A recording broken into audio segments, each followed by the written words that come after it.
l'eau de ruissellement vient et généralise la contamination.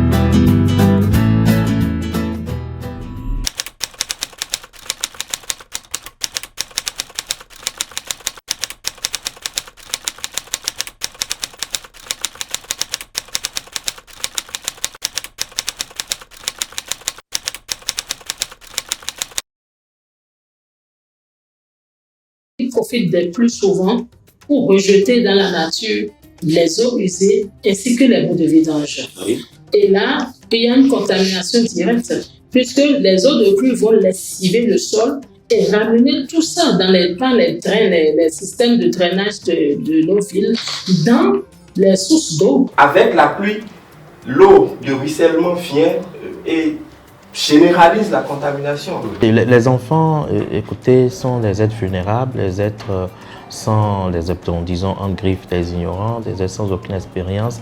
Les eaux usées, ils peuvent essayer de jouer dans les eaux usées, mettre les mains dans les eaux usées et ça peut leur créer des maladies du péril hydrofécal, qu'on a cité tout à l'heure, le choléra, la fièvre typhoïde, la dysenterie, les amibiases.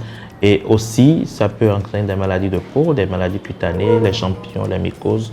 Tout ça, c'est des maladies infectieuses. Il faudra donc protéger nos enfants, éviter qu'ils aillent vers ces eaux usées.